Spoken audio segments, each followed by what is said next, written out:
Hello children, how are you all? I hope you all are fine, safe and studying at your home. Children, my name is Bhargavi Pathak, a faculty member of Sri Vasishtha Vidyalaya, and today I am going to do the revision of Social Studies for class 3. Children, our today's topic for revision will be the states of India. Children, do you remember this lesson? We have studied the 28 states and the 8 union territories of India. Now today we will do the revision of the same. The first is tick the correct answer. The number 1 is the smallest state in India is, the options are A. Madhya Pradesh, B. Goa or C. Rajasthan. The correct answer for this question is Goa. Goa is the smallest state in India. The second number is the largest union territory is, the options are A. Andaman and Nicobar Islands, B. Delhi, C. Chandigarh. The correct option for this question is A. Andaman and Nicobar Islands. The third question is the population of India is, options are A. 1 crore, B. more than 135 crore or C. 50 crore. The correct answer is more than 135 crore. The fourth question is India became independent on, the options are A. 26th August 1945, B. 26 January 1950 or C. 15th August 1947. The correct answer is 15th August 1947. This is the day when in our country India became independent. Children, now we will come to our next question, which is fill in the blanks. The first number is dash state has the largest population in India. The answer is Uttar Pradesh. Second number is dash is the capital of India. The answer for this is New Delhi. New Delhi is the capital of India. The third number is dash are directly under the control of the central government. The answer for this is Union Territories. Union Territories are directly under the control of the central government. Fourth number is the dash looks after the safety and welfare of the people. The answer is government. The fifth number is dash is the smallest union territory.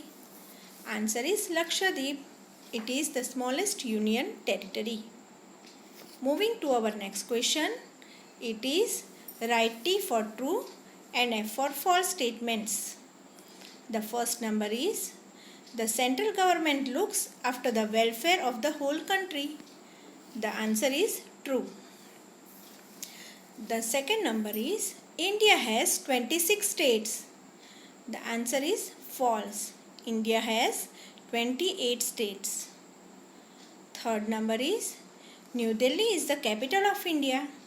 It is a true statement.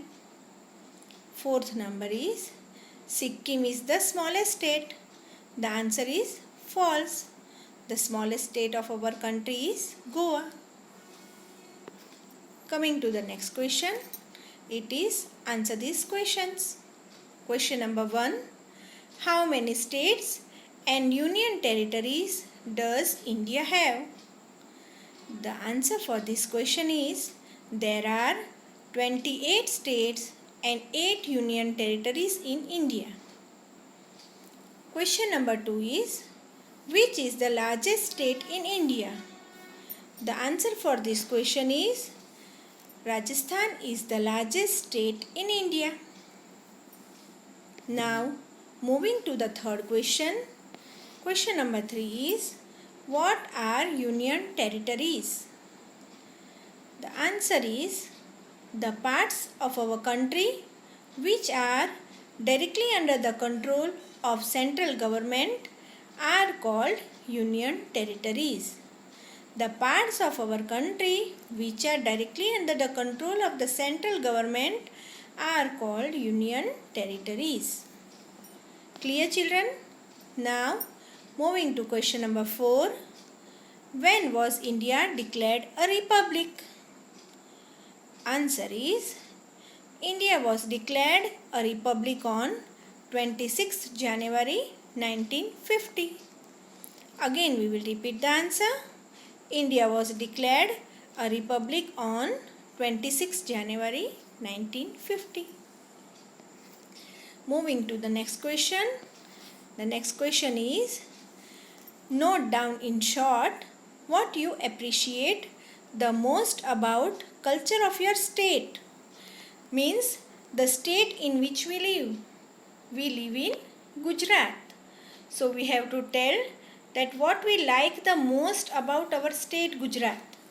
Okay, children? Now the answer for this is, Gujarati culture is a vibrant mix of many religions like Hinduism, Jainism, Buddhism and Islam. This statement means many people belonging to different religions live in our country. It is a blend of different arts, beliefs, customs, traditions and languages. Gujarati culture believes in Atithi Devo Bhava. Means what, children? That we people Gujarati believe that the guest, Atithi means guest, they are Devo Bhava, they are like God. And in our country, many people of different religions believing in different customs, traditions live with unity. That's why our country is called the country with unity in diversity. Children, I hope that by this all textual exercise you will be able to do the revision of this chapter, lesson number 4, the states of India. Thank you, children.